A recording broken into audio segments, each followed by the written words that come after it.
Blog Talk Radio. I saw a cloud today.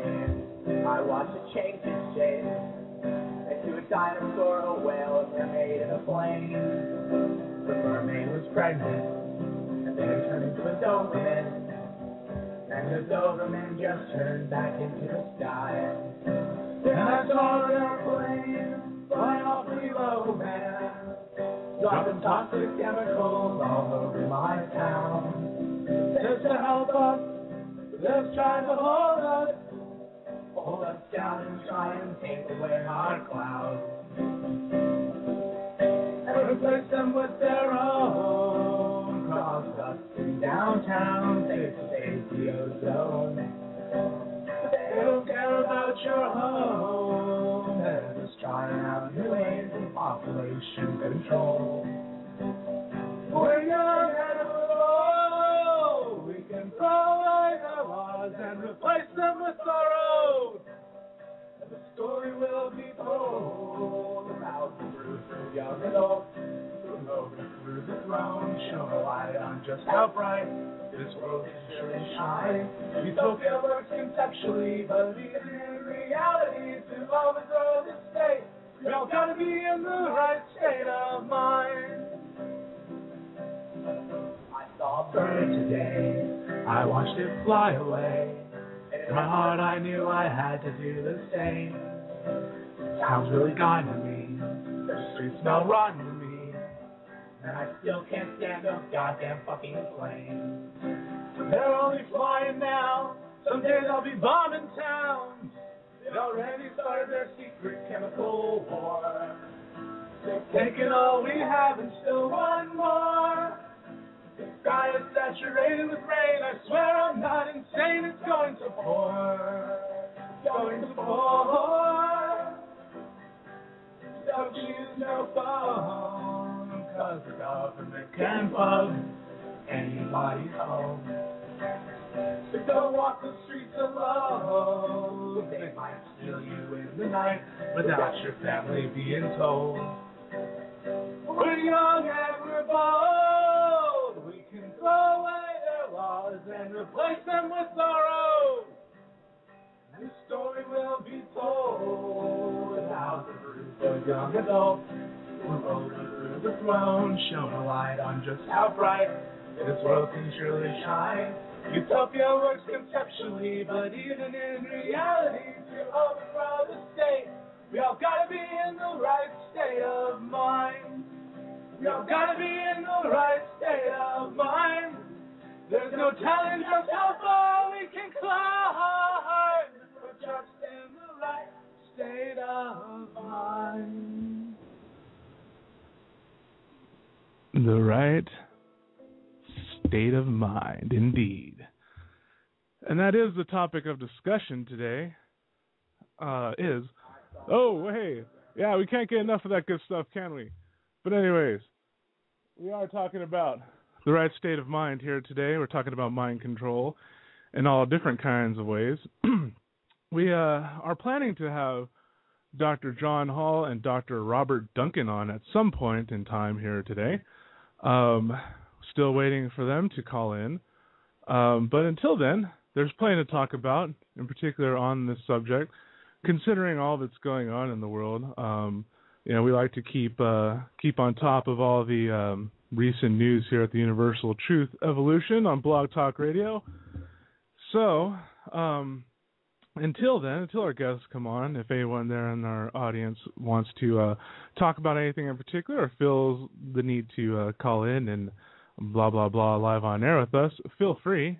We have some time to kill until we hear from our guests, and we will be talking about some other stuff until then. So, I know there's quite a lot going on in the news these days, and I think all of us have been watching what's going on in Egypt with quite a close eye and scrutiny. So there is some interesting news coming out of Egypt, and as we heard from our guests on Tuesday concerning Egypt, there's a lot of implications into what can go on there with the regime change. It could open things up, it might not, and that's kind of depends on how things end up playing with the powers that be there. Let me check our caller here because I'm sure we can get into all of this and how this works into, the mass control that obviously kind of failed over there. So let me see who's calling right now. And hello, caller. You're on the air with us, the Universal Truth Evolution on Blog Talk Radio. Hey, this is Dr. John Hall. Hey, Dr. Hall. It's a pleasure to have you. Sorry, I'm a little late. Just got out of the office, so. Yeah, it's fine. It's fine. We know how it is syncing up here on these start times. Sometimes can be a little bit of a chore. So. Yeah. But yeah, I'm glad to have you on here. The subject you bring to the table is fascinating, and it's something that, like you make mentions in your other appearances and lectures, that it's something I think really needs to be brought to the general public's knowledge. So I'm really happy and looking forward to this. Yeah, and I believe Dr. Robert Duncan was actually supposed to be on with us today. I don't know if he's called in yet or not. No, he's not on yet. You're the first. You made it first, so you get the prize so far. Well, for the listeners that I don't know if they've heard much about this, but I'm an anesthesiologist and chronic pain doctor in San Antonio, Texas. Wrote a book called A New Breed, Satellite Terrorism in America, that basically deals with the problem that we're seeing actually nationally and globally of people being harassed with a very advanced technological form of surveillance that not only can download thoughts and experiences and hallucinations and voices into your head to harass you with, but can control the electronics in your house. A lot of this is usually combined with a form of stalking called gang stalking or organized stalking, where most of these victims are noticing that their homes are being broken into, things are being tampered with. The book is based on my ex-fiancée, who this happened to her. Started doing a little checking, seeing that there wasn't much at that time in the public domain about this. There were several websites that were addressing it, but nothing. You could go to Amazon or go to Barnes & Nobles and pick up a book about it. The book goes a little bit into the technology behind it and a lot into her story, mainly as an opener for other people to come out with their stories so we can get some exposure in the public that this, in fact, is going on. Yeah, that's very interesting to me because just in my own personal journey, shall we say, it seemed to me that there was more going on in terms of the sort of subliminal programming in social and just in our society. And so hearing more data that along the lines of what you're bringing to the table kind of helps really paint a better picture of how pervasive all of this information is. It's being bombarding us. Well, and that's why I was hopefully Dr. Duncan will make it on. He wrote a book called Project Soul Catcher, Volume 2, and he worked with some government research agencies who did some projects that were similar and involved in this technology, and actually can go a little more into detail about how the human mind is actually uploadable and downloadable much like a computer, using these various frequencies and electromagnetic weapons. And actually in the book identifies a lot of the same things that people are experiencing to what hackers do with a computer. And as you know, there was an article written called The Mind Has No Firewall, and that certainly has proven to be true, that you can actually program the mind much like you program a computer.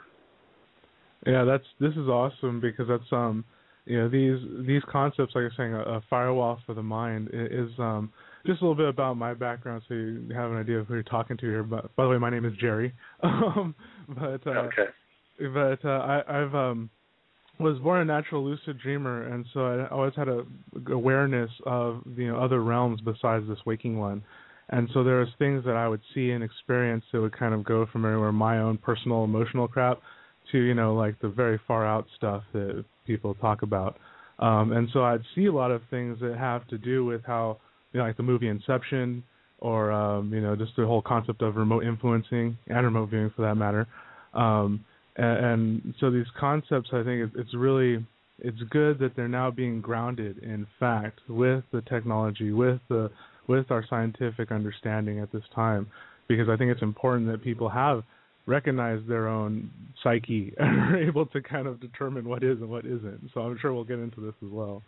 But that's important because as more and more people come forward with these stories and these complaints, that eventually the government's going to have to address that this is a problem of victimization and a criminal problem rather than a psychiatric one. Because up to this point, most of the people voicing these complaints have been shipped off to psychiatrists who have further victimized them. So that's why it's radio shows like yours and other radio shows are very important in exposing the truth. Yeah, absolutely. Maybe we can get into just jump into what would be some of the experiences someone might recognize if this was happening to them. Well, I tell you what most of the victims experience first is they usually notice the stalking. In my ex-fiancee's case, we both noticed that she was being followed to and from work, had people hanging out around her condo, very obvious harassment. This isn't surveillance from a distance by someone with binoculars. These are people that are following you on your bumper in your car, walking right behind you, making comments to let you know that you're being watched. That's why it's actually more of a harassment tool. That's what most people notice first. Then usually the next thing they notice is that they're either sensing an electromagnetic presence around them or in their room, or getting tinnitus, or the medical term for ringing in the ears. Once the tinnitus sets in, then it's usually not long after that the ringing in the ears becomes voices in the head. And these aren't angels or demons or, the voices that typically would be associated with schizophrenia or mental illness. But these are a lot of times the multiple voices of two or three people who are describing your whereabouts, repeating back to you what you're doing or what you're thinking, talking about what your plans are or what you're doing. For instance, they'll say, well, she's in the bathroom looking in the mirror. And that's geared to let you know that you are indeed under surveillance. The stalking, we think, may be, for one, it's a psychological operation. It's meant to put you in a victim mind state, along with the breaking and entering, that no matter what you do, they're going to be able to get to you, get into your house, and do what they want. And the second thing, we think that the stalking may actually function as GPSing you long enough for them to get a reading on your brain waves. Most of this is being done without a chip, contrary to popular belief. Most people think you have to be chipped to be tracked. And with this technology, it's actually tracking you based on a brain fingerprint or individualities in your individual brain wave. Yeah, and that's interesting you bring that up, because we've had Stuart Swerdlow on the show before, where he talked about the reversed engineered technology, where that was part of it, was tuning into specific brain patterns of individuals. That seems to be how it is being done. Now, not saying we haven't found chips in people. We have. Matter of fact, Bob Boyce is an inventor in Georgia, most notable case here lately. Designed a patent to draw on free energy to recharge batteries. Was invited out to dinner to talk about the patent to a government official. He was drugged. Sometime later, working in his lab, which is a shielded lab, he does electronics work, and he noticed a foreign frequency emanating in this shielded area. And when he traced the frequency back, he traced it back to his shoulder where there was a lump. And he went to a surgeon, and they did surgery on him, removed the lump, and it turned out to be a melanoma. But more importantly, buried within this melanoma was a verichip. That's so messed up. So not only is there a chip there, it's like, oh, let's just have a little cancer around it too. Why not? Well, and some of the mouse studies done with verichip did show that these chips, when they're buried in animal flesh, will cause carcinogenic changes. So it could be that the chip itself actually caused the melanoma, or vice versa. It could have been growing before he was chipped there. But and I believe since then he's had a second verichip removed from his body too, that he can trace back to this government official that met with him regarding his patent. There's another case out of Missouri, James Walbert, who I've seen his MRIs, and we did find a foreign body that he went to a PI group, had a frequency scan. He was emanating a frequency out of his right trapezius muscle, the muscle that runs from the neck to the shoulder.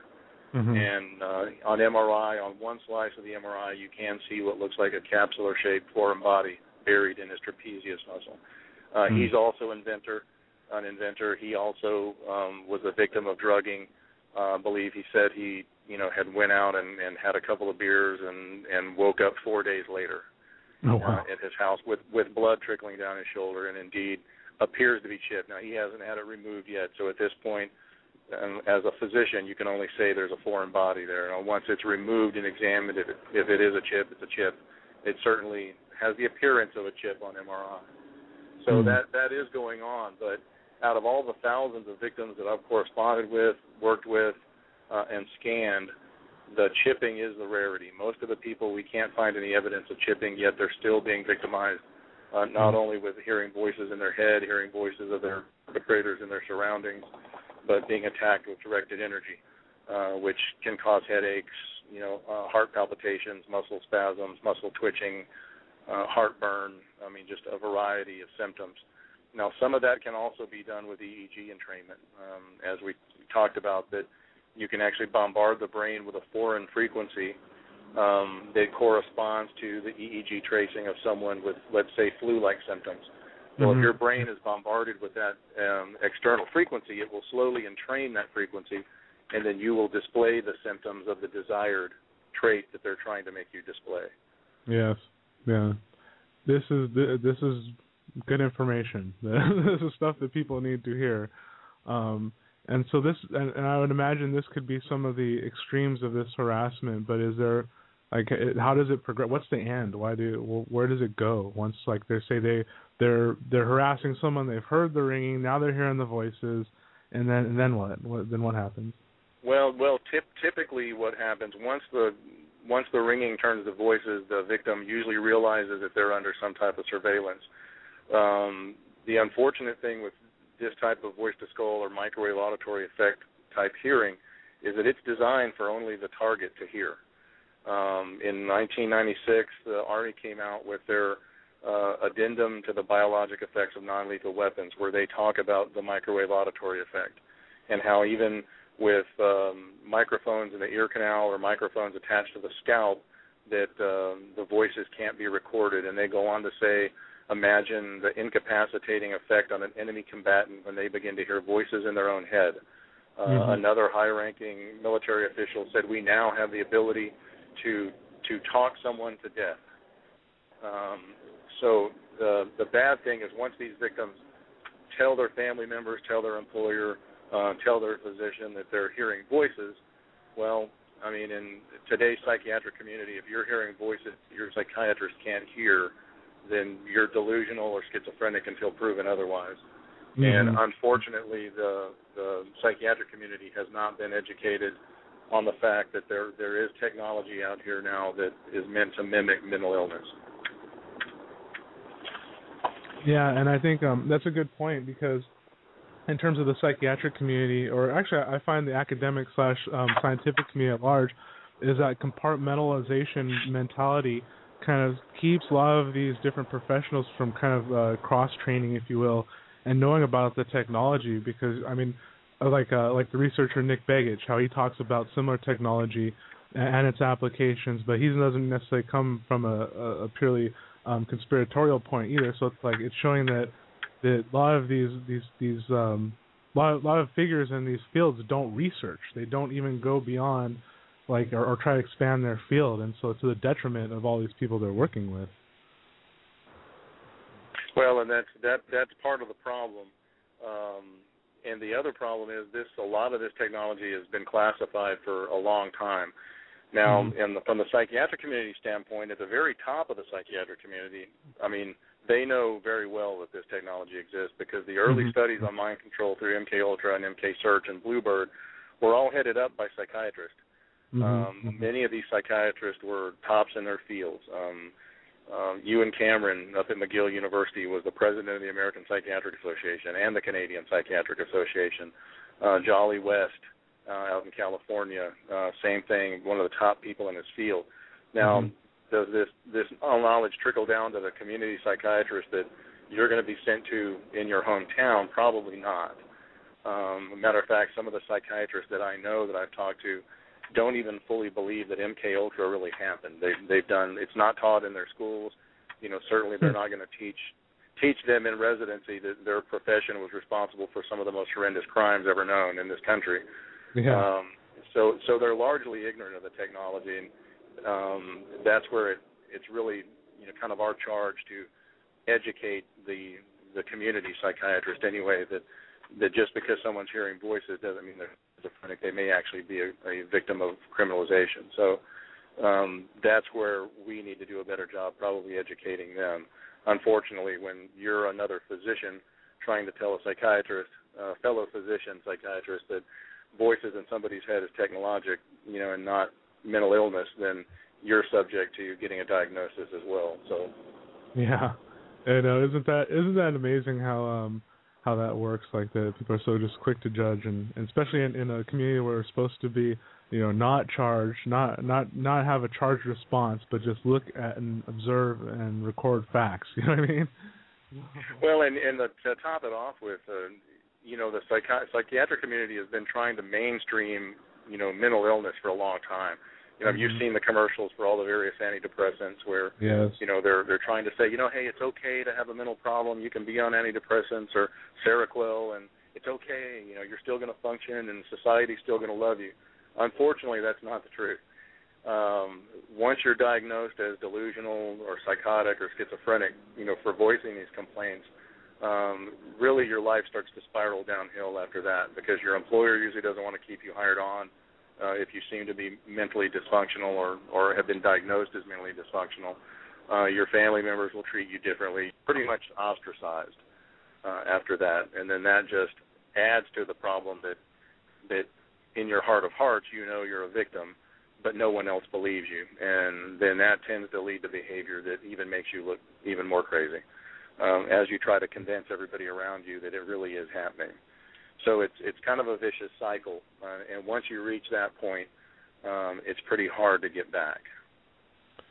Have there been any cases where someone who's been under this harassment has been able to prove that this is going on? Not as of yet. I mean, we've had victims that have taken tri-field meters and gaussimeter meter readings where they can prove that there's an external frequency being bombarded into their homes or their surroundings. Mm-hmm. That's usually written off, by people as well. That could be coming from a radio tower or coming from, a cell tower. So far, that's the problem. We've had a hard time actually proving that this is attack, and that is the ultimate legal problem. I mean, when you're being attacked remotely, possibly it might be somebody across town, it might be somebody in another state that's actually doing the attacking, and with a weapon you can't see and can't prove, and voices that you can't record. Yeah, and delivered via a method that's fairly untraceable, which could very well be coming from a radio tower. So. Yeah, well, it was one of the reasons we think it's probably multimodal. It's probably coming from a combination of ground sources, satellite, and HARP. We've taken victims out onto desolate ranches here in Texas where we know there's no cell coverage, there's no power lines, there's very little electromagnetic pollution, and they still hear voices and they still get attacked. We've had people go from this country to another country and get attacked while they're on the plane. Taking people on boats into the middle of the Gulf of Mexico, they still get attacked. That part of it leads me to believe that a lot of it is satellite-based because it can track you anywhere. And many victims will tell you, well, I left California to the Midwest thinking I would get away from it. And they get away from the stalking for a little while until, they're handed over to another perpetrator group, but they don't get away from the attacks. So who's targeted generally? Is there any correlation between who's being targeted and who isn't? Well, we've done surveys of the victims through a group called Freedom from Covert Surveillance and Harassment. That's a human rights organization that specifically deals with this phenomenon. It's over 1,000 members now, and it's just one of many organizations that deal with what we call TIs, or targeted individuals. The surveys through them have shown that 70% of the victims were female. A large percentage of those victims are reporting sexual assault along with the break-ins and the electronic harassment. Most of the victims are between 35 and 55. Most are fairly educated. The group of TIs that we've surveyed are mostly professionals and mostly have a bachelor degree or higher education. It doesn't seem to be concentrated on one religious group or one racial group. There's blacks, Hispanics, and whites fairly equally attacked. And now there is one case in Palm Springs, California, that does seem to be more hate crime based. There's a group of mostly homosexual men in the Palm Springs area, approximately 60, that are all being attacked and hearing voices. And amazingly enough, they're all hearing the same voice. They're hearing the voice of a female voice that goes by Lisa in their heads. Now, when you have 60 people hearing voices, you can make an argument initially that it's group delusional disorder. But when they're all hearing the same voice, I think the statistics go out the window on that, and you have to acknowledge that it's some form of harassment. Yeah, definitely. And now that makes sense in terms of like the Palm Spring incident, because especially like the approximation to so many military installations and all these other things, and then that community kind of being this hodgepodge of serious conservatism and sort of new thought, shall we say. So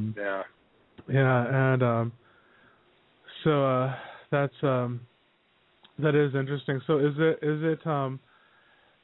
with this survey though, is there do like what the people actually do factor in, does it seem to kind of coincide with any political ideologies that might be hot button? I mean, like I was saying, we have a gay community being targeted. Does it correlate with things like that too? No. From what we've seen, no. The majority, like I said, the majority of the victims are female, and the majority of the female victims are housewives. When you talk to these victims, most of them have no radical political agenda, no radical political belief. Many of them are, for the most part, apolitical. Now, they certainly get political, once they realize what's going on and that they're being experimented on, and that's what this is really starting to look like, just worldwide experimentation. The technology is meant to control you. With the random sample of people that it seems to be targeting, and the fact that it's happening globally, and all of these people have virtually identical complaints, the technology is coming from the government. We have identified some of the perpetrator groups. They're not direct employees of the government. And I know in San Antonio it's a private investigative group that is accessing this technology. Now, the owner is former FBI. His son's a co-owner, and he's a former lieutenant colonel with the DOD.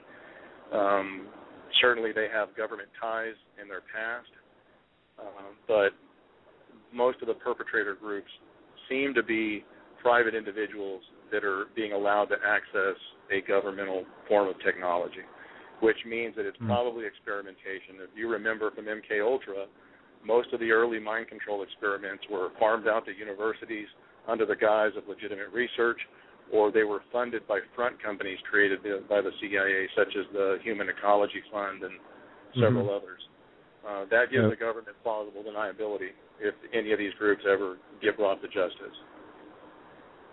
Yeah, that's true. And also then how we're hearing commonly, too, how when you have front companies, and that makes any research or any findings that are proprietary and therefore not subject to FOIA requests as well. Exactly. And that's one of the things that we're trying to get a congressional hearing on. I'm actually going to be speaking at the Bioethics Committee in Washington, D.C. in March about human experimentation. That's one of the pitfalls in this country, is it's, for the most part, not illegal for the government to experiment on the public. That's governed by a set of rules called a common rule, and just about every case scenario has a distractor in the common rule where informed consent can be waived for one reason or another by the head of whatever department is doing the research. And then in the case of CIA and NSA research, that's all black budgeted. So basically the Congress people are signing off on a blank check. They really don't know what research the money is funding. And if they don't know the research is going on, then there's certainly not going to be an institutional review board or an IRB, which traditionally is what governs the safety of human subjects. Yeah. And that's what we need is a straight out law that says it's illegal to experiment on the public without informed consent in every case. And that doesn't exist. Yeah, of course not. That would put too many operations and projects at risk now, wouldn't it? But we actually do have Dr. Duncan's contact information here. If we want to just give him, do you think it'd be wise to just give him a call, see if we can get him on the line here? Sure, I'd love to have him on. Let's see if we can get a hold, because sometimes we're not sure who's supposed to call who, and you know what I mean? So it kind of happens that way. So we'll see what happens here, and because I'd love to get some of his input on some of the technology in particular. Whoa, hey, okay, we got.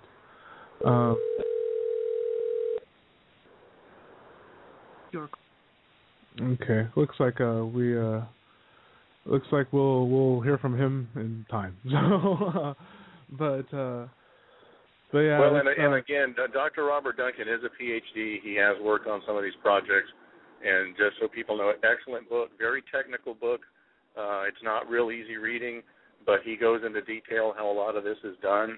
And it's called Project Soul Catcher Volume 2. It is available on Amazon by Dr. Robert Duncan. It's for anybody that's being victimized by this technology, it's a must-read. Yeah, and I posted that information in the chat room too, and so anyone there wants to look up, as well as Dr. Hall's website, which is satweapons.com. Which that's the website. Also posting in the chat room. There's a lot of information on there that everyone can check out and go a little more into. So, but yeah, there was a question concern in the chat room earlier that had to do with maybe the implementation of nanotechnology too, in relation to some of the implants or such. Do you think that could possibly be being employed as well? Yeah, that's one of the things we're looking into. Who has actually done a lot of work from the nanotechnology end of it is Dr. Staninger out of California. She's worked with several victims out there doing toxicologic exams, looking for exposure to heavy metals that possibly might be used in nanotech type chips. I know her take on that. A lot of this is being done through nanotechnology.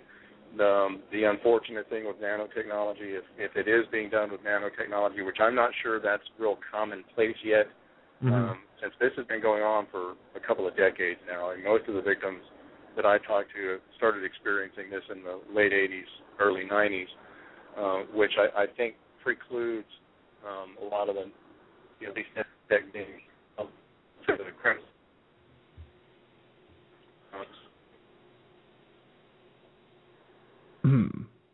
Okay, breaking up there. I can't tell if that's my connection or if that is on that side. So if those in the chat room, if you guys can... we lost Dr. Hall here. But we know that's kind of common in this game here on Blog Talk Radio, isn't it, though? Especially when we start getting good information. Gotta love those coincidences. Wink, wink, nudge, nudge. I'm sure we'll be hearing back from Dr. John Hall very, very shortly here.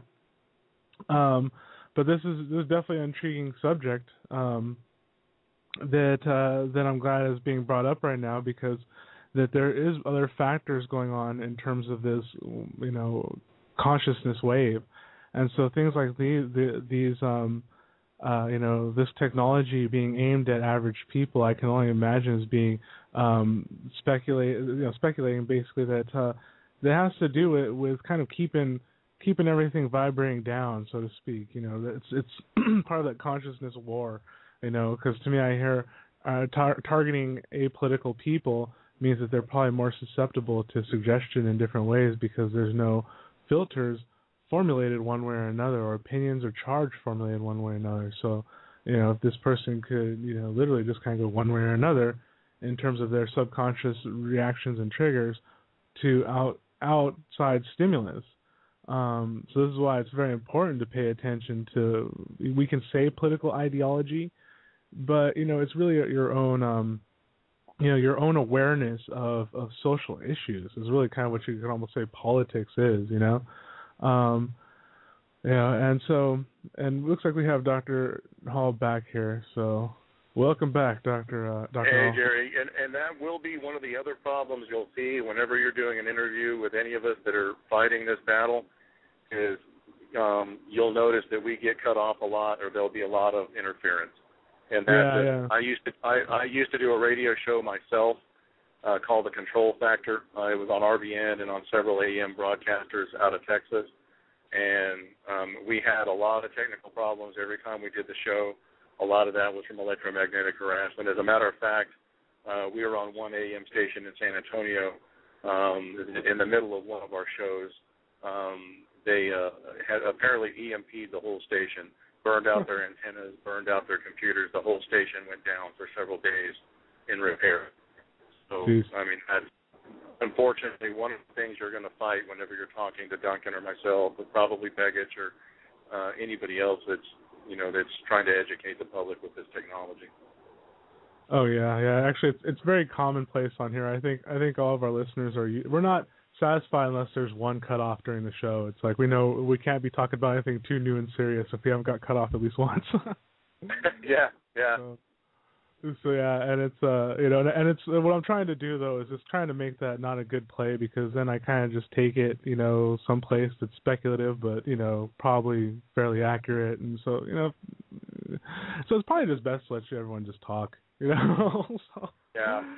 But yeah, it's but as we're talking about with the nano implementation, I can imagine because it doesn't seem like these kind of fields they stay adherent to one form of technology. Like I've totally agree and can see exactly about in terms of being a kind of cross-platform endeavor to do some things. Absolutely. So I can imagine that it's all evolving too.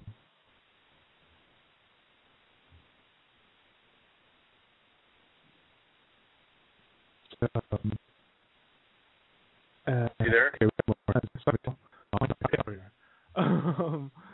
So I guess one of the questions is that is there other reports of this happening in other countries as well? Oh yeah, I have corresponded with people that are having the exact same victimization. A lot of them in the UK, which you would imagine, because most of our intelligence is shared between the U.S. and the UK. I've heard from victims from Norway, from Sweden, from China, from Italy, from Germany, from India, from Yemen, just about everywhere. This is a global thing, which is the other reason we think that eventually this is going to be, that we're in the experimental phase of technology that the eventual intent will be to control the world population with.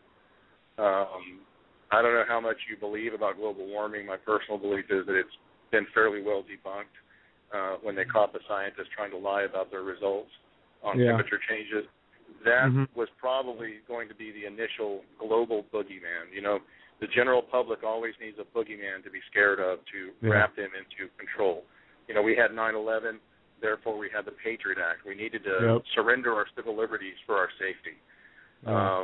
Well, for the UN to have a global government, they'll need a global boogeyman. And the global warming thing kind of got debunked. If you've noticed, there's more and more coming out in the news now about aliens, alien contact. The UN has appointed a delegate for when there's alien contact. Even Fox News, one of the most conservative news channels, is doing stories about alien contact on occasion now that 5-10 years ago you've never seen on Fox News. That's all part of conditioning to eventually that the Project Bluebeam, alien contact will be what gives us the feeling that we need a global government to combat the alien invasion. And I can foresee that happening here relatively quickly in the future. I wouldn't doubt that's something that that's, you know, contemplated and maybe tried, and we've actually discussed this on the air actually with quite a few of our different guests, and it's and the thing, and everyone has the same census that we wouldn't put it past anyone to try it, and then how, you know, everyone kind of theorizes that, you know, we would never really see the race that kind of did anything, and they would be like, but this other good race has now vanquished that race, and they're here to help us, and, you know, now take your chip. Yeah. Well, and, you know, the other thing, too, is one of the other things I've heard as well, that there's this other species of aliens that are already here, and guess what? They look just like us. They're human, you know. Well, you know, to me, that's another government subterfuge. You know, they're going to, here's a bunch of CIA agents. They're going to tell us they're aliens, but they look just like us. You know, that's, you know, I'm not sure I'm buying that. You know, do I believe that there's probably life out there somewhere? Well, it would be illogical to think not. I mean, the galaxy, the universe is a big place. There's got to be other planets that support life. Have they came here and set up shop? That I'm not too sure about. I know there's been a lot of contact. There's been a lot of people who say they have. But from a more scientific standpoint, I know Dr. Persinger up at Laurentian in Canada, who used to do the microwave research under naval funding, I know he can actually bombard the temporal lobes of the brain with the right frequency of microwave energy and simulate alien abduction in the lab. So in my mind, that tells me that a lot of what we're seeing with alien contact quite possibly may be government experimentation with microwave energy. Yeah, I would. Because with this technology, they can make you see and believe anything. We're dealing with a form of technology where you can no longer trust your senses. You can't trust what your eyes see. You can't trust what your ears hear. And more than that, you can't trust what you really believe to be true or false. It's interesting, because I guess one of the founders of Universal Truth Evolution, Aaron McCollum, he's a whistleblower, and he talked a lot about being involved in my labs and military abductions where they would fake that, you know, the stuff. So he talks a lot about that too, in terms of implanting memories or erasing memories as well. So I know that's definitely a factor for sure. And he talks about a lot of other stuff around concerning extraterrestrials as well. But that definitely is a factor, and it seems like you do have a certain, almost like group. There's characteristics you can see that have these kind of contacts where you can kind of be like, this sounds interesting. Interestingly, like it could be something set up or implanted. Well, and then on top of that, I don't know if you've ever heard of the False Memory Foundation. There's actually a foundation that's made up of mostly researchers and psychiatrists. It's called the False Memory Foundation, and they specifically disagree with the fact that any technology that people are complaining about that gives them false memories of experimentation, they're saying that that's all memories being intentionally implanted by psychotherapists and not from experimentation. So, and Michael Persinger, who's done a lot of this research with microwave energy, is a member of the False Memory Foundation. Interesting. Yeah.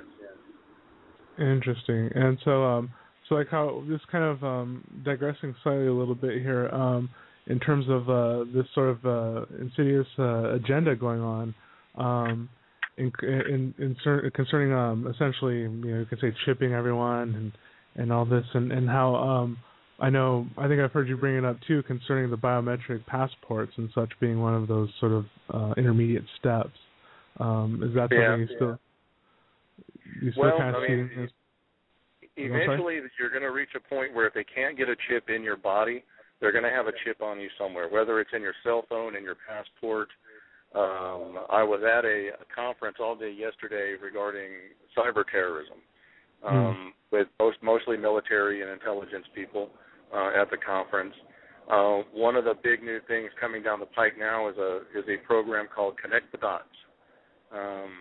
Pretty childish sounding title for a program, but it is called Connect the Dots. And what this program is going to be designed to do, and it's a little on the low-tech side compared to what we're talking about, but will be equally as invasive to our privacy. They're going to have high-resolution cameras kind of like they do in the UK already, that are essentially on every street corner, in front of every shop, every street light, that has facial recognition, body recognition, and behavioral recognition software attached to it. When you walk by one of these cameras, it will automatically run you through this system of recognition software and compare it to data that's been compiled in the NSA data banks through your social networking sites. So if you have a picture of yourself on your Facebook or your MySpace, it will instantaneously scan a vast amount of databases and match your facial recognition, body recognition, and behavioral recognition up to already known pictures of you that you've supplied on social networking sites to give an ID. The justification for this is that it will be able to identify known terrorists the minute they walk into a building. But the downside of it is that being that Facebook is a data mining company, essentially, was started up by NQTel Money, which is a venture capital firm for the CIA. That's where Mark Zuckerberg got the money to start it. It's been a data mining company from the beginning. Most people put pictures of themselves and their family on there. That'll be part of the database that this connect the dot systems accesses. Yeah, pretty much. And it's interesting because I remember way back when Mark Zuckerberg had said that he believes that privacy is a fallacy, and to a degree I actually I agree with him, because there really isn't much that one could really hide in this universe, especially looking at even government programs concerning remote viewing and such. There's information you just can't hide it; it's just not going to be hidden. But at the same time, it's the whole violation aspect, and kind of like it's just totally overblown. I mean, it's just completely how do we say? I don't know. I'd almost say it's a misappropriation of resources. You know what I mean? It's like we could be using all of that time and effort to do much more cooler things, I think. Yeah, and it's one of the other things too is I am not so concerned about my security that I'm willing to give up all my privacy. Because exactly. Once you give up your privacy, we have a government that historically is known to experiment on its population without their knowledge. Some horrendous experiments. I mean, the Nazi Germans didn't have anything over on us. I mean, we were doing a lot of the same experimentation here. With the same scientists. Yeah. With the same scientists that were brought over with Operation Paperclip. So, as a matter of fact, here in San Antonio, we had at Randolph Air Base, one of our libraries was named after a Nazi scientist that was brought over with Operation Paperclip. Well, So we have a government that I really don't trust having all of my personal information, and certainly don't trust watching me everywhere I go. Yeah, because eventually it'll be used to your detriment. Oh, well, it's actually, we had Dr. Duncan here with us on the line for a second, then he dropped. So I think he's trying to get in now. So, great. But yeah, so we might eventually hear from him soon. But yeah, that's true, and that's that leads into the next question I had was, so how you're saying it's with some of this harassment, or from what you've experienced so far, is that it's not necessarily government, but almost like government contractors. Now, what would they be? Are they just like arbitrarily contracting these people to conduct research, or is there some kind of agenda in terms of like why they target people? What the hypothesis is of like this will happen if we control people to do this? Do you know any of that at all? Well, I think from what the surveys show and from the perpetrators we've seen, I think basically the perpetrators are themselves part of the experiment as well. And I think they're basically handed over this technology and told carte blanche that they can victimize whoever they want to victimize for whatever reason. That also helps ensure a random sample of population for the people who are actually crunching the data.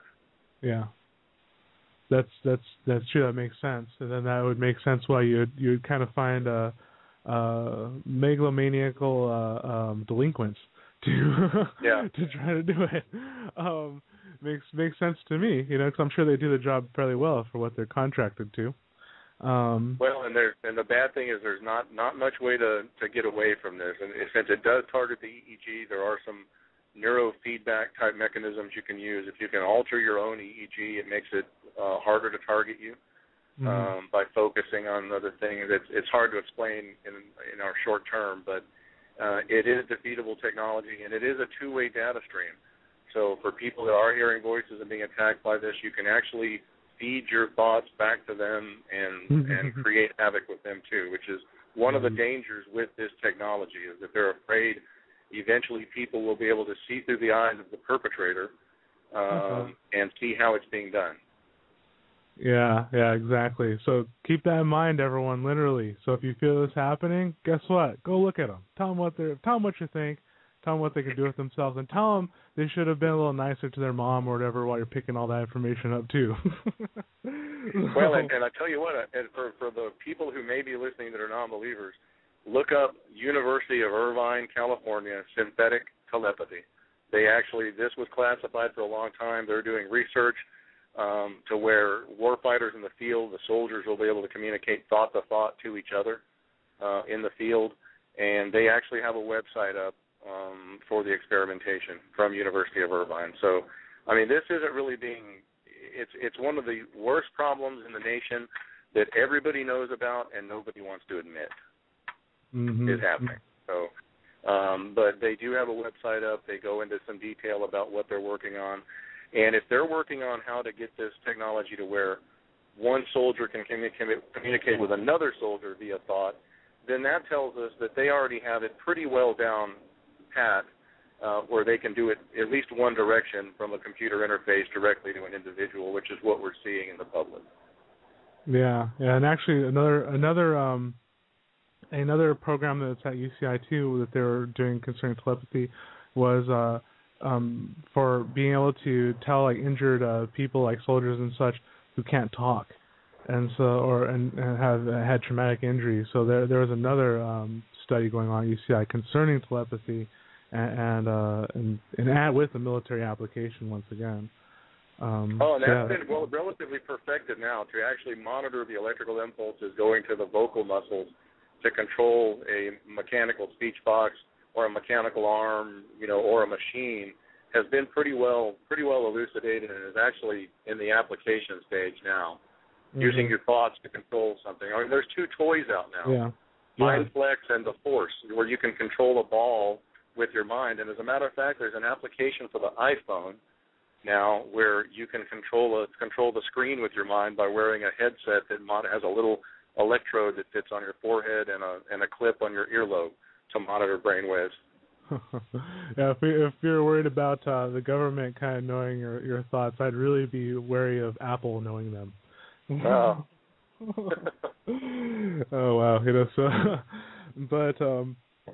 but yeah, no, that's true. And actually, I would love to experiment with some of those toys, just the non-iPhone one, just to see what's up with them. Because it sounds like they sound really intriguing, and I think it's really interesting because how you're saying about altering your own brain emissions, if you will, to kind of make it harder for a lock. I mean, like a toy like that applied and saying, well, now I know what a different mind frame is in order to accomplish something. You can kind of apply that knowledge to I don't want these guys looking at me. So, but, at least theoretically. So, but yeah, this is all very intriguing information. How long has this been going on from what you've been able to gather? Well, at least a decade, probably longer. Most victims that I've corresponded with have been experiencing this for a decade. I know it's really started where I noticed it in San Antonio in the late 90s. I've spoken to victims that have been targeted since the mid to late 80s. As you know, MK Ultra, when they first started trying to control the mind, those experiments started in the late 50s all through the 60s, culminating at least with the Rockefeller Commission and the Church Committee hearings, where there was some freedom of information exposure about the experimentation. Really, the only thing that ended in these programs was the freedom of information. The programs themselves continued, and what we're having today is more than likely a continuation of MK Ultra. One of the questions posed, and it's an interesting one to think about, because if we have these sort of carte blanche sort of havoc-wreaking studies, is there applications that sort of track for beneficial purposes too that you've come across yet? Well, I mean, certainly from a medical standpoint, there's a lot of beneficial things that could come out of this technology. I mean, for people with addiction problems, you could actually, with their consent. Now, any of the things that I say are positive attributes of this technology, are of course with informed consent of the person that it's being used on. You could certainly repattern someone to help lessen addictive behavior. In cases of brain damage, and one of the cases that I've illustrated before on interviews is Terry Schiavo. We went round and round for months trying to determine, should you pull the cord or should you not pull her feeding tube? Is she having conscious thought or is she not? With this technology, it reads your thoughts. I mean, you can tell if somebody has enough brain tissue left to have conscious thought immediately. All they would have to do is scan her for several minutes, and you would be to be able to tell if she actually had a functioning brain. Unfortunately, it was left up to neurologists who are still looking at EEG tracings circa 1950 to make that determination, when this technology can do it immediately and with no question. There's just a vast array of things that could be done. The neuromuscular diseases, if you can override the nervous system to make nerves fire or make muscles function, there's a lot that could be done with muscular dystrophy probably, and other neuromuscular diseases, myasthenia gravis, various things like that. And but it's not being released for that purpose. Yeah, because that would mean like too much goodness would happen, and there would be less suffering, and we can't have that now, can we? No, we can't. And that's with any technology. As soon as something that seems pretty interesting comes along, I mean, the government runs in and black budgets it and keeps the scientists that have actually developed it, kind of to themselves. And eventually this will be common knowledge that it can happen. But, the bad thing about someone being able to hear your thoughts in real time, which is the way this technology works, is the social ramifications it's going to have will be far greater than probably the good that it can do. Once people realize that the government not only can watch you inside your house, can attack you for behavior they don't agree with, and hear your thoughts, well, there's a lot of, psychosocial implications of that, especially, among the religious. When you pray, or, it's not God hearing your prayers, it's the government, and that's going to be disconcerting to a lot of people. That's very true, and I think, and I also think, because that really does play psychologically on one's mind of like, and it's interesting you bring up the religious aspect, because that's where most people feel they have this guilt, or they have that guilt put on them, and so all of a sudden if they know someone else is reading their thoughts, they're like, oh crap, and they're like embarrassed, or they feel guilty about something and all this other stuff. So that gets in this whole other slew of just personal issues for each individual, and I can see what you're saying. It could wreak havoc, the implications in terms of like what, if it came out just bam that this was going on, then more than likely government, at least contracted people, are sitting there arbitrarily looking at people's minds and thoughts and all this other stuff. I think there'd be a little bit of an uproar on that one. So. Yeah, and the other thing too is that what we're seeing a lot in these victims is they're actually being attacked based on what they're thinking. And I don't know if you've ever consciously tried to control your thought processes, but when your mind is on one particular endeavor and you're thinking about that endeavor, and then someone starts burning your skin or burning your eyes or giving you a severe headache and telling you don't think that thought, well, the more you're told not to think it, the more you tend to think it. And that is one of the most horrendous things that we see, is people being attacked for their thoughts. And it's very hard to control your thought processes. So it's, this is it's the most demonic technology that's ever come down the pike. However, it could be some of the best technology that we've ever had medically. But I just don't see that being released in the near future. I think one of the reasons that this experimentation is being done like it's being done through third parties that can be denied. I mean, I tell victims to concentrate on the stalking. Almost all of these victims are having their homes broken into and they're being stalked. Identify the stalkers. Try to get the stalkers in trouble for stalking. Don't mention, the unprovable technology. And that might bring an end to it because once we get some of these stalkers arrested or renditioned, or worse comes to worse, where we have to pick them up ourselves to interrogate them, we'll get to the bottom of where the centers are that it's actually being done in each state. We're hoping that the government will intervene and do that, to where victims themselves, don't have to actually, become combat units, to do this. But and it's slowly getting there. We're getting more and more people educated. More and more people are contacting me off of my website now. As a matter of fact, I heard from another physician in the state of Texas who's recently started getting attacked. And these people, these victims, people that are crazy and hearing voices usually don't start looking around to see why they're hearing voices. They don't think there's anything wrong with it. And victims, they recognize that these are people that are watching me. They're describing where I'm at. They're describing what I'm doing. My home's getting broken into. My things are being vandalized. And I'm being attacked with something that is very obviously external. It's the furthest thing from mental illness that there could be. And these victims know that very well, but can't convince their doctors, their psychiatrists, their family members, or their employers that that's the case until they get victimized. And then they're in the same group. And case in point is, just today I got an email from another physician who said, a year ago I wouldn't have believed any of this, but it's happening to me. Yeah, and unfortunately unfortunately some of these things have to happen to people before they really start believing them. Despite data, despite numerous credible accounts and such, and I kind of think it's a tribute to a lot of the programming that's involved in society right now that tries to negate that unseen world and tries to tell us that everything's just like a machine, And but yeah, well, we actually are at the top of the hour here, and we customarily take a short musical break, so you can grab something to drink or whatever, and maybe I can see if I can get a hold of Dr. Duncan here in this break too. All right.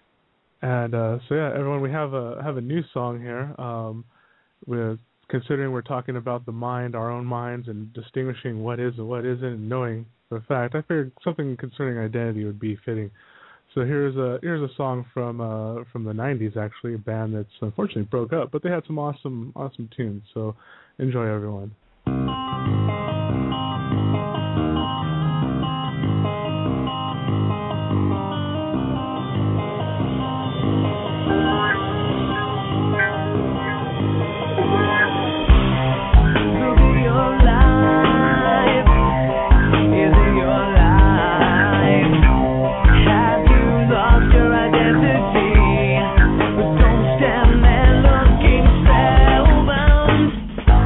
Let it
right, thank you everyone for sticking with us here in our second hour of Universal Truth Evolution on blogtalkradio.com. Just for those curious out there, that band's called Element of Surprise, and the song is called Identity Crisis. We actually have Dr. Robert Duncan here with us now, along with Dr. John Hall, talking about some interesting technology that not many are aware of. So, Dr. Duncan, I'd like to go ahead and give you the floor to tell everyone a little bit about yourself and what you do and anything else you'd like to share. Sure. Thank you for having me on. I work with a consortium of scientists called the Mind Hacking Strategy Group, and we report the abuses of science to the public. A lot of this is top secret technologies that the general public isn't aware of, and in particular we focus on mind control technologies. I've recently published a book with these guys titled Project Soul Catcher, and it's Secrets of Cyber and Cybernetic Warfare. The framework that's being used in a lot of these human experiments on the public is that of computer science hacking, hacking into individual minds or a population. Cybernetics means the art of steering and control. So mind control is the focus of a lot of my research. I've interviewed over 650 people that have been subjected to these new types of technologies, and it's quite incredible. This is really the most important advancement humankind has made. The technologies can be used for good or evil, but in this case, right now we see the militarized applications, the weaponized applications of it, but it will change the world far more than the internet, cars, or penicillin combined. This is a major technological paradigm shift of how humans view themselves, and so that's sort of the thrust of my research. I'm working on a second book that dives into the philosophy and physics of mind control technologies. So that's the thrust of my work. Since I came into this interview a little late, what topics have you covered? Yeah, Dr. Hall, actually, it's funny, Dr. Hall just happened to get dropped right now, so I'm sure he'll call back in a little bit. This is already the second time. But we've been discussing the kind of type of harassment that happens with the utilization of these, the collaboration of these different technologies with, chips, microwaves, satellites, and as well as some of the, I guess you could say some of the correlations between those who have been under this kind of influence. So that's the main chunk of what we were talking about. A lot of particulars in terms of the whys and whos and how what ends up happening when these kinds of harassments take hold. I know. Yeah, there's definitely a pattern that each target goes through, and so it's important to divulge those. There's a lot of trickery involved. The art of war is really the art of deception.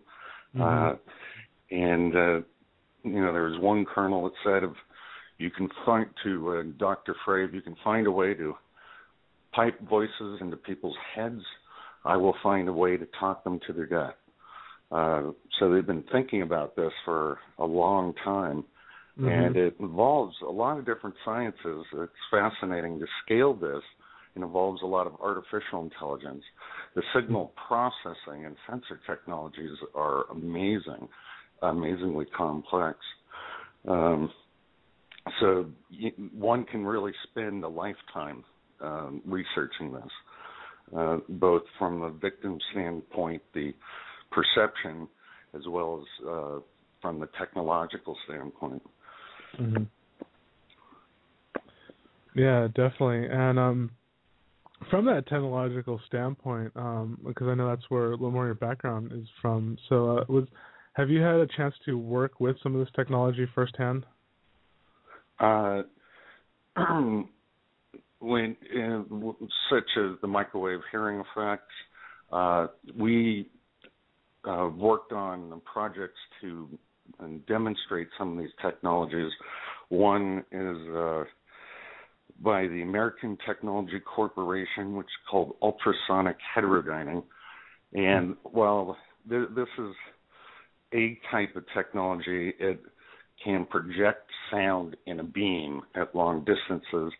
They use this technology on a candid camera-like show in Japan, where they used a parabolic mic to listen at the distance from somebody, and just to prank them, they were standing next to their friends. They would, send this voice communication that only one person could hear at a time and speak back to it.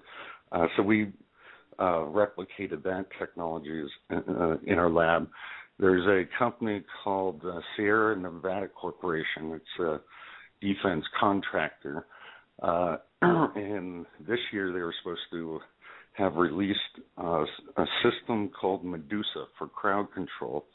And that uses the microwave hearing effect to pipe commands or voices into people's heads. And it can't be stopped with earplugs. It uses a completely different modality. And they aren't regulated by the normal sound restrictions of 90 decibels, because this bypasses the inner ear where the damage could be done. So they can actually tune it up to incredible volume. So that's a new weapon system that's supposed to be released this year. Wow. Huh. That's interesting. I think I know a lot of people in the main media or main consciousness, shall I say, aren't familiar with the fact that sound doesn't have to just come directly from that outer ear and kind of filter its way down. How things can really be beamed in a sense. So that's interesting. Interesting technology. And one of the things that Dr. Hall had remarked that you had knowledge in is concerning consciousness and being able to translate that into computer somehow. Absolutely. That's part of the technology. The human consciousness has been deciphered on the most part, and this opens Pandora's box in a lot of ways. One of the weapon systems called Satan, which stands for Silent Assassination Through Adapting Networks, and these are neural networks. They used to be, it came out of the CIA's programs on MKUltra, behavior modification. Now, you can just simply cause pain in a person when correlated with some action. Well, you can alter behavior. But they've taken this many steps past that. They can replay very specific pains into a person. So you can imagine an MP3 player that has recorded brainwaves of pains of people being shot, burned, and other kinds of tortures. You can literally replay those into the enemy's mind. And let me read you an introduction by Nathan Cochran. A draft government report says we will alter human evolution within 20 years by combining what we know of nanotechnology, biotechnology, IT, and cognitive sciences. The 405-page report, sponsored by the U.S. National Science Foundation and the Commerce Department, on converging technologies for improving human performance, calls for a broad-based research program to improve human performance, leading to telepathy, machine-to-human communications, amplified personal sensory devices, and enhanced intellectual capacity. Mm-hmm. So some of the studies that they're working on is the search for more earthly-based intelligence. So increasing human intelligence and also growing in extra sensors, non-biological sensors. So, for example, the Navy has a project out where they use a tactile sensor on the tongue. They show them images of the ocean. Let's say he's a diver, and the tactile sensors have a sonar camera attached to it. So over time, the diver learns to see in sonar with their tongue. So they grew in a sense of vision with a non-biological sensor to allow the human brain to still perceive vision, even though it's through their tongue. And a lot of other just amazing combinations of rewiring the human brain with extra capabilities. Interesting. So now, was this do you know if this is just planned or if it's been implemented, or that particular project's already been implemented? It's from the 70s.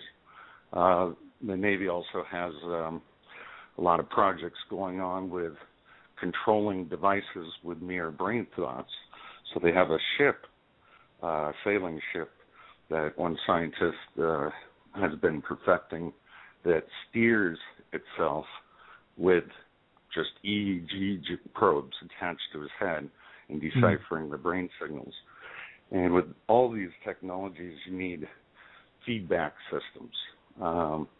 And so that means that the computer has to learn the human thoughts and the evoked potentials from those, and the human has to learn the computer's response to that. So it has to be a feedback loop in those kind of situations. But that's ultimately one of the more grotesque applications.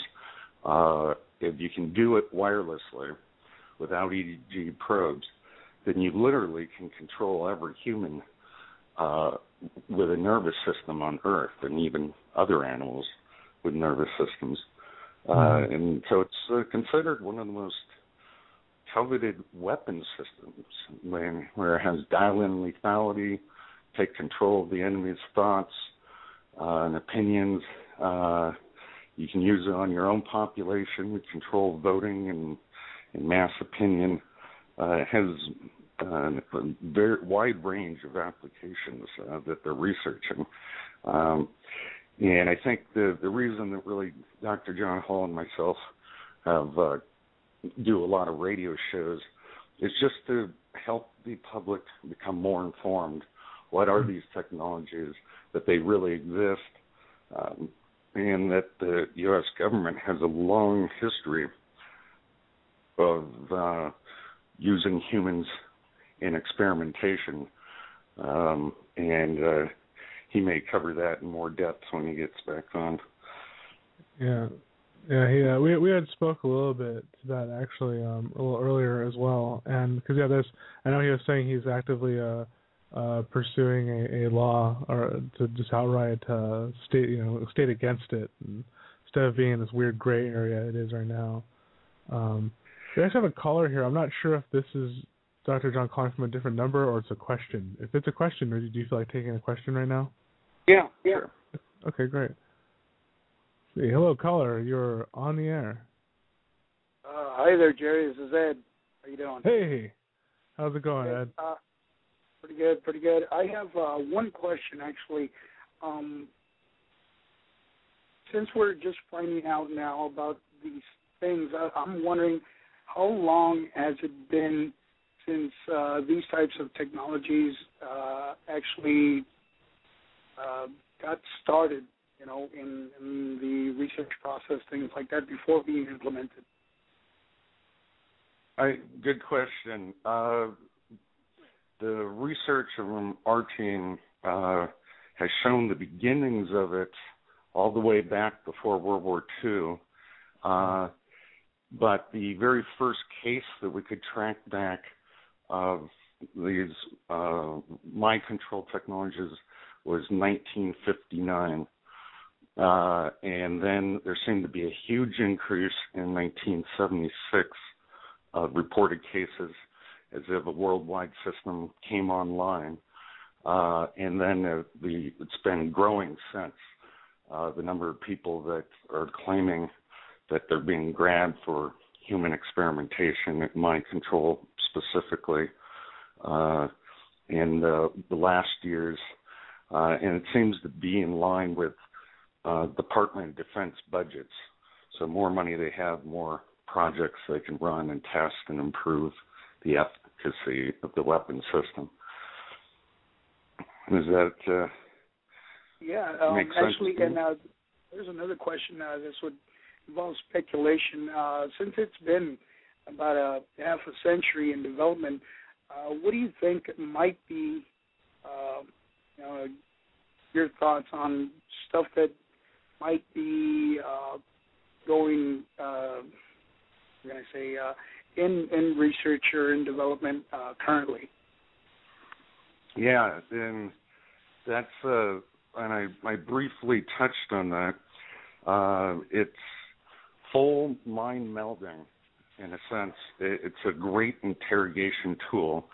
So if you saw a movie called Inception, and that's where they try to get into the person's head, plant ideas, pull out information.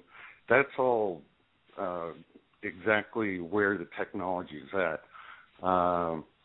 It has a lot of downfalls that, it doesn't work well with some people, and that's why they're trying to improve it. It takes a lot of time.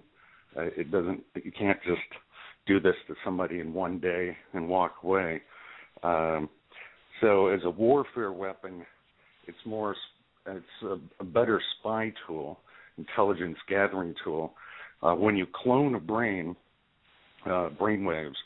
and it's more complicated than I'm describing, but you are able to see what the other person is seeing, and you're able to hear what the other person's hearing, as well as influence them. So there are a whole bunch of trickeries. Once you're cloned with somebody, let's say you wanted to kill somebody with this. Well, there's a long list, and you can find a lot of them in my last book. But you could dip a knee while someone's walking down the stairs, make them tumble. You can cause all sorts of illnesses. The CIA calls them malingering ailments, to disable the person, make them feel sick all the time, and have the symptoms of many diseases, yet not have the disease itself. And as I said, the spying is the big thing. The wording's changed quite a bit. They used to call it psi warfare, psychic warfare, and those have different meanings to different people. But the concepts have been proven over and over again. That another movie like Avatar, it's sort of like that experience where you're living in someone else's mind or body, and they use sensory deprivation tanks. The brain will self-organize with external stimulus signals, be it from another person, if their own body isn't being provided any stimulus. So the dreams become reality. The technology is much more advanced than people think. In 1973, an Army intelligence officer came forward to speak about wars that we were having with Russia during the Cold War, that they were beaming our population with microwaves at a psychotronic signal frequency, and that signal frequency was supposed to subdue our population, make them calm, placid, as if we were the aggressor. So we started doing the same to their population. And so there's been admission that these technologies have been used for a long time, both in secret wars and probably overtly by a government as well. So the possibilities are limitless for good or evil. I mean, we're tampering with the very soul itself. And that actually brings me to another question. If there are these rogue factions in the government, I'm sure there's good and bad out there. Do you believe that the good factions out there would somehow try to counteract, the bad things as technology could be used for? Yeah, another good question. It doesn't appear that way. That the systems of control or command to these factions, which I wouldn't even call rogue. I think that they've been in place for so long that they really don't need to abide by any laws. If you read some of the secret laws in human experimentation, there are loopholes with everything. And this is sort of the George Bush lawyers, John Yoo and Beebe. They wrote up the torture memos and the law surrounding that. And it basically boiled down to, as long as you're not enjoying torturing the person, then it's not torture, that it's for another purpose. So that opens it up to pretty much anything. And there are many other laws written that way. You can, in time of war, you can grab anybody and make them join the army. And we're always at some war or another, so that leaves it kind of broad. And what does that mean, joining? Well, it's with mind control, they literally can create Manchurian candidates at any time. And that's been in the works for a long time, is creating these remote-controlled soldiers, or psychobombs, as they're called. As for, expanding on that, do you believe that perhaps other governments could somehow have access to this type of technology or something similar that might be keeping track of what it is that we're doing, and perhaps implementing that themselves or using it against people that... That's very true. And in fact, we know for sure the Germans were working on it. We split up those scientists in World War II. The Russians have it, and we always use that excuse. We got to catch up with the Russians, so they're supposed to be the world leaders. China, I don't know. They sort of only recently entered the space race. It's difficult to know where they are in this research. And we learned many of the brutal tactics from the Eastern Bloc countries. From the time that, the fall of the wall and the USSR empire, a lot of scientists came over, and that's where we learned our tactics. So, in fact, what you say is right, that other countries are going to learn the current state of the art of what the U.S. is doing. And that's part of the reason I think it's such a shame how our country's going about improving these weapon systems, rather than being the moral leader, saying we're not going to test on at least our population. But you don't want to basically show the rest of the world your moral character of torturing people, and also the current state of the art. They use a lot of discrediting methods, so other countries may not believe it. It also, if they do believe it, well, free will is taken away, and our all of Western philosophy, from crime and punishment to religion, is based on this concept of free will. So there'd be huge social disorder if the entire world's population knew about these technologies. Now, one last question before I have to go here. I was wondering if you could perhaps give me your thoughts on the possibility of this type of technology being utilized in Cairo with the whole political situation going on there. At which level? I'm sorry? The type of control that would be used in order to control, the protesters and things like that, to sway them in one way or another. It would seem plausible to me that they could do this in order to bring in another form of government or a leader chosen by, I guess you could say, the CIA or whoever. Yeah. Okay, I see where you're going with it. Oh, absolutely. I mean, as Dr. Nick Baggage wrote, this is a very powerful tool by the conspiracy, if you will, to usher in a new world order. You don't want protesters, you don't want a revolution, so if you can pacify the population never to stand up to what's going on, and it seems like we see a lot of that in the United States today, that, very much it could be used for that, pacify protesters or take control of large political organizations. Imagine if the CIA infiltrated the Pope's position. Well, he's very influential. The Russians and Japanese have a theory that if you could control less than 10,000 people in the United States, you could control the entire country based on those 10,000 people that influence everyone else's beliefs and opinions. So, it's a very good point you brought up. Yeah, Ed tends to do that. Yeah, well, thank you very much for answering my questions. I have to go now. I'll see you guys later.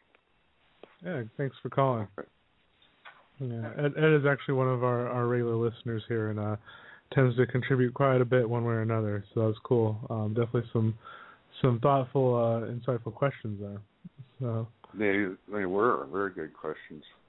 Yeah, and actually we have one of the questions that I was getting in the chat room was concerning, is there any way that one can sort of turn the tables on the surveillance or this harassment? Now that's a tough question, and everybody wants to know that. And it sort of depends on what type of harassment and surveillance they're undergoing. In order to gaslight the individual, they'll use a technique called stalking.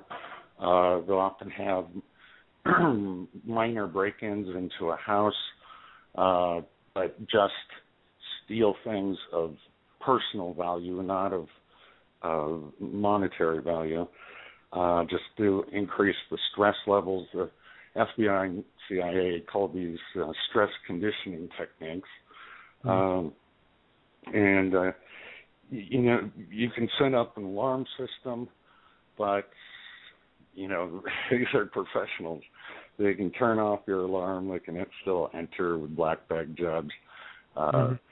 It's somewhat futile. I know one guy who stopped his stalking by booby-trapping his house.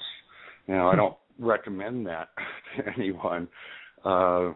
He put in different things like dye packs, exploding dye packs if drawers were open, electric shock of 100,000 volts of, safe was tampered with. You can imagine that you're probably going to just end up triggering one of your own booby traps. So, but anyway, it did work. He claimed that the harassment stopped, and most of the stalkers, these aren't professionals. A lot of them are probably in the works for training purposes, and so they don't want to get hurt in these games. War games, as they're called. So, and then in terms of the electromagnetic harassment, that is really hard. There are different devices that will help jam and lessen the intensity of the incoming signals, but you can imagine nothing's practical. You could build a superconductor chamber, and that's going to cost millions of dollars. Sure, you're free from the electronic harassment, but you can't work, you can't do anything in it, so you've created your own prison. So there is no easy way to stop the harassment other than ignoring it. So since these are stress conditioning techniques, gaslighting techniques,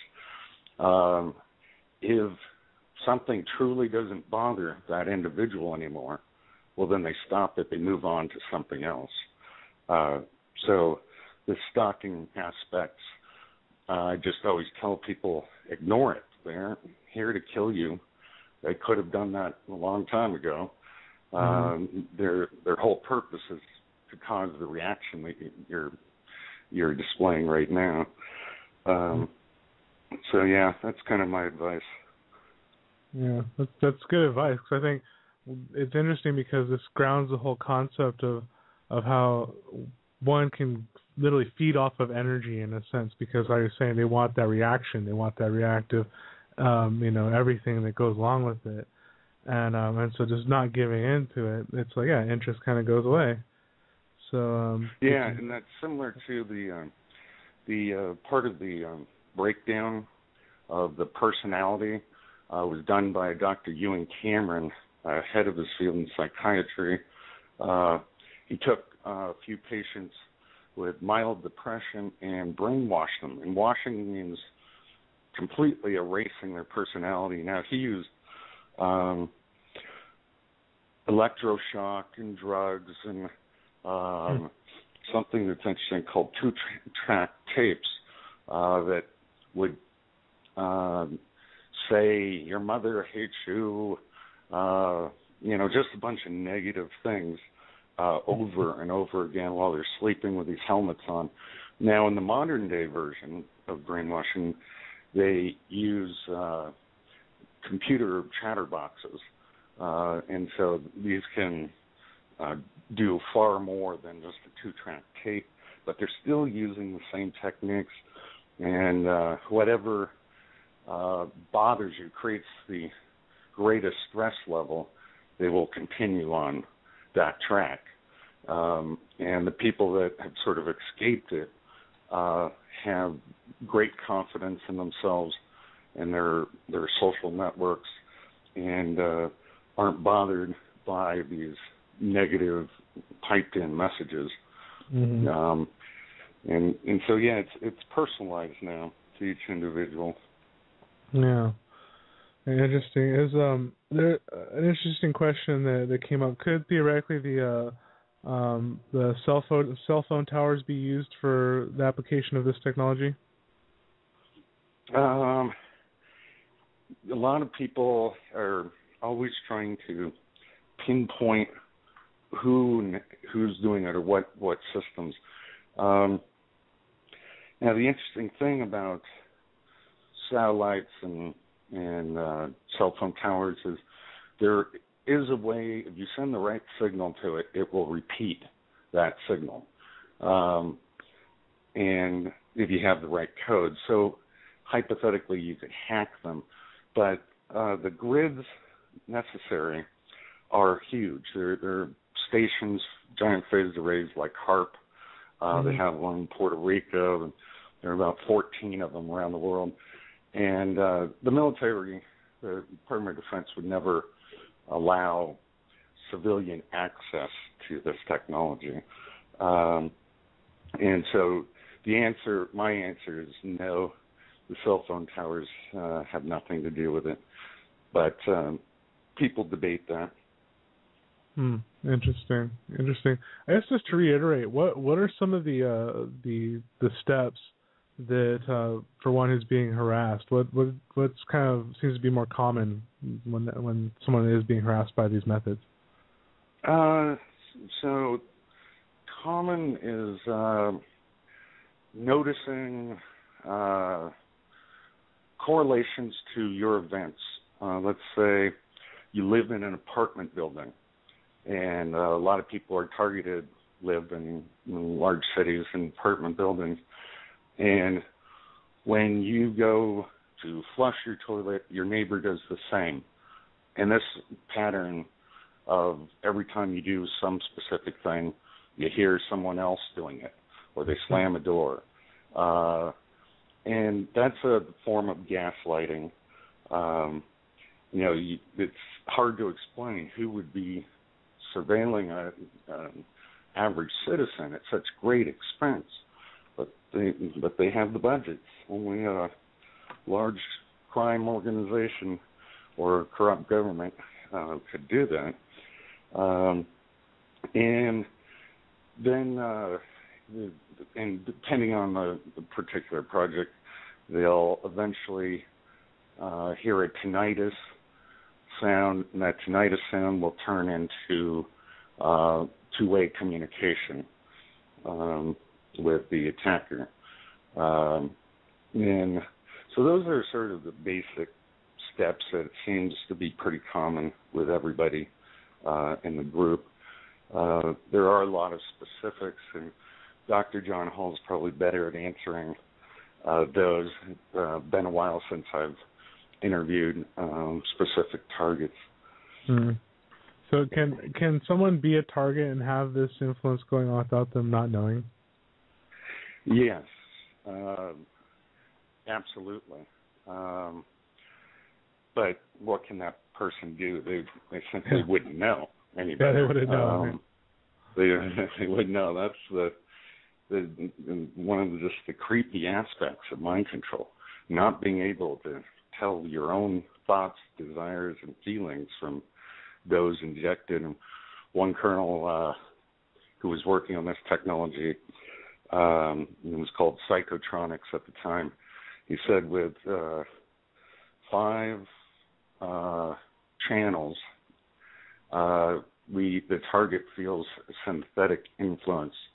At 12, it feels like an alien influence, and at 15, it's they cannot distinguish their own thoughts from those injecting. So yeah, it depends on the level of technology being used on the person, and in the worst case scenario, maybe we all are being influenced and controlled, and subliminal messages are being piped into our dreams and our heads. Now, hopefully, it's not that bad, and it's they're just working on targeting specific individuals, which makes the weapon system much more powerful than just blanketing over a population.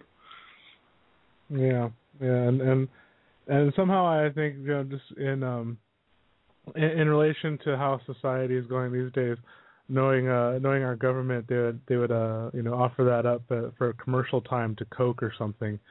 So it's like maybe that exchange maybe that explains all the Justin Bieber fans or something. Who knows? But yeah, very possible. I could see that product promotion. Well, and there's a lot of truth to what you said. There were many laws passed against subliminal advertising, and they're never enforced. I mean, obviously, subliminal messaging goes on today, but you can find it in many places. But there are, I think here, about 157 companies, I believe, the last count I looked, that do something called neuromarketing. And this is sort of what we're joking about, that when you walk into a store, both using sound and electromagnetics, you're trying to influence that person, either not to shoplift or to buy a certain product.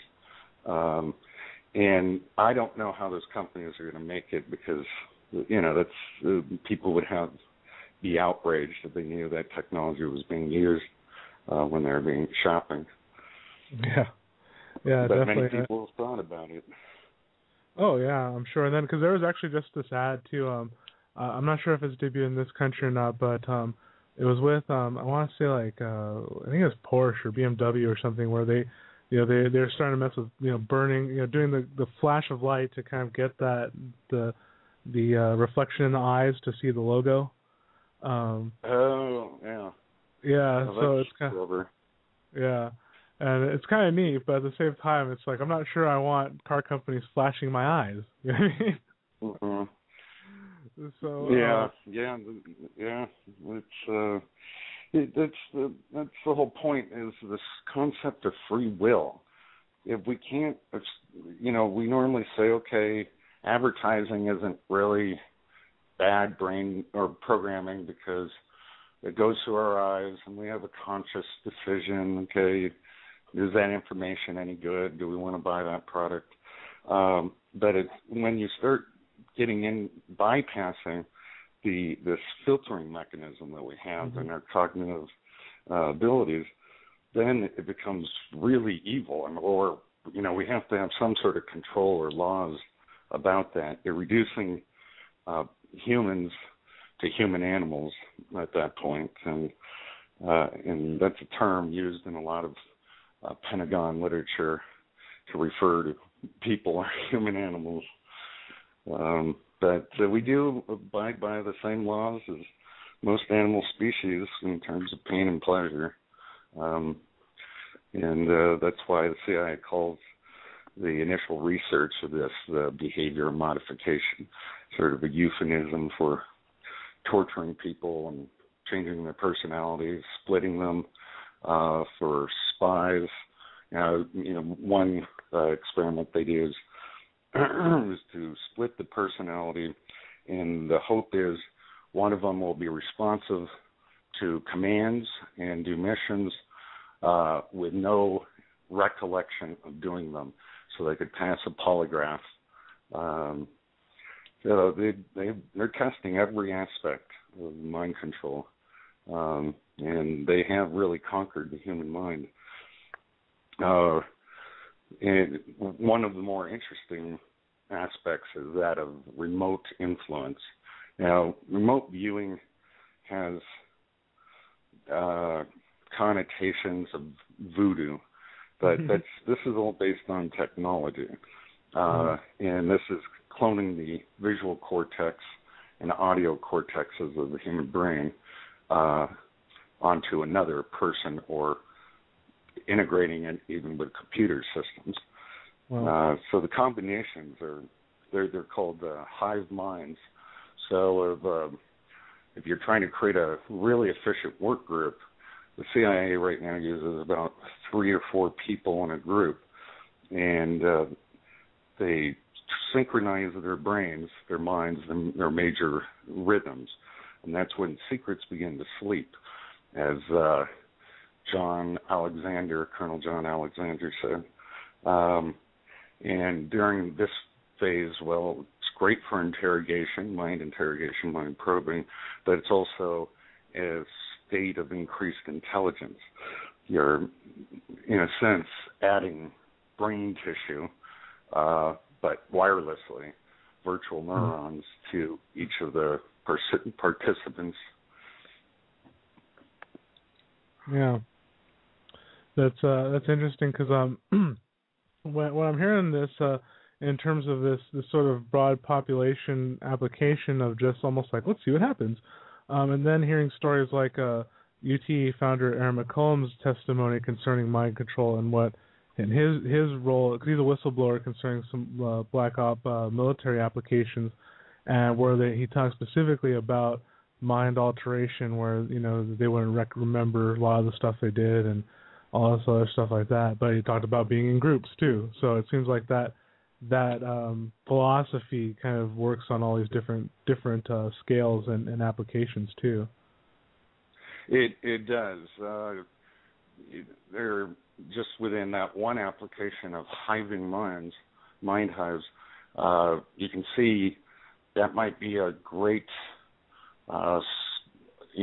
swarm theory, they call it, by the Rand Corporation, or Beowulf clusters, or wolf clusters is another term that's used, where you can network human beings faster than you would through cell phones, for example, and there's no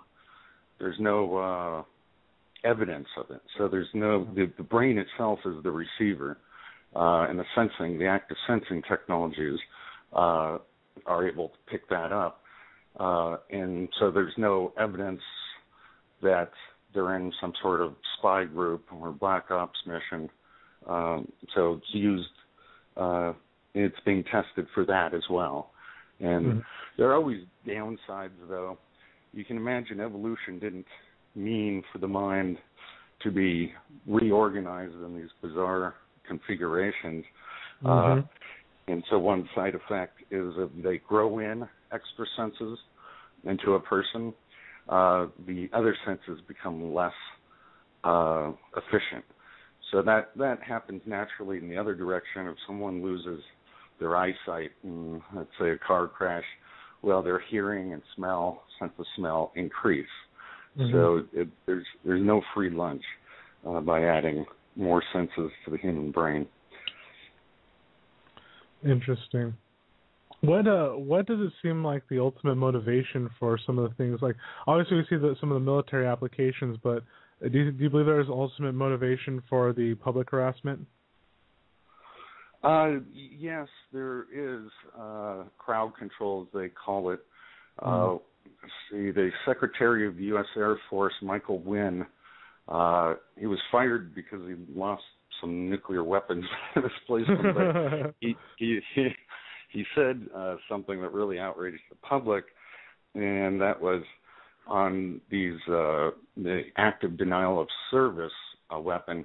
The Marines had been asking for it in Iraq for quite some time, and they kept denying it. And that uses a beam that heats the outer layer of the skin, so it feels like you're on fire, but it's not really burning you.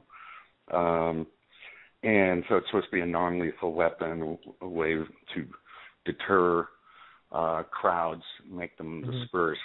And he said we must test them on the U.S. public before we test it in war, because we don't want the international community upset at us if there's any long-term damaging effects, psychological or otherwise.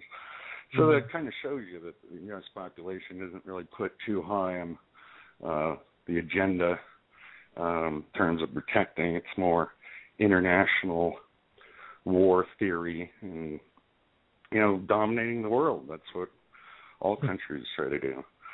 And so, the crowd control aspect. There was another incident. I think it was Greenpeace was protesting something, and all of them started just feeling like nauseous and sick, and they couldn't explain it, but that sounds like a microwave weapon being used on them. Yeah, it does, and I remember seeing some reports about that, and you're hearing more and more about that in different situations. Because I believe some people are reporting similar conditions while protesting the Bilderberg groups and such too. Yeah. They're powerful groups, so they would be able to call in certain favors in government. Yep, and release the hounds. Yeah. Release the hounds. That's right. Yeah. So absolutely. Well, we're actually coming up to the end of the show here. So let everyone know a little bit about your book again, and maybe we might be able to find you online or another show or any other appearances you might have. Sure. They go online. They can find a lot of interviews that I've done. I don't have a website. My book is called Project Soul Catcher, and this was named after a chip by British Telecom. It says, if this were implanted in a baby, it would record every electrical signal throughout a human's life. They can take that information and replant it into another baby. So they're talking about immortality applications of this. So I named the book Project Soul Catcher: Secrets cyber and cybernetic warfare, which talks about how hackers get into computer systems, but the equivalent in mind hacking and how that works. And you can find that on Amazon.com or request it from your local bookstore, and they can get it. And it's doing pretty well. Great. That's awesome. Well, it's been great having you on here for the last hour here, and I know Dr. Hall wasn't able to get back with us, so but this is a great topic, and I think it's awesome that you're bringing this information forward and in such a concise way, and because more people need to know what our government's doing. So thank you for all of your efforts as well. All right. Yeah. Well, thank you for what you do, and thank you for having me on. Yeah, absolutely. Well, maybe we'll have to do it again sometime. All right, everyone. Thanks for tuning in with us once again. Universal Truth Evolution, blogtalkradio.com, bringing you all the information major media tends to shy away from, like mind-controlling satellites and such. So just remember, stay grounded, be in the right frame of mind, so nothing can tell you who you are and what you do and what to be, so we can make the changes we all want to see. Until next time, catch everyone later. Rock on.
Go round, profit at what cost?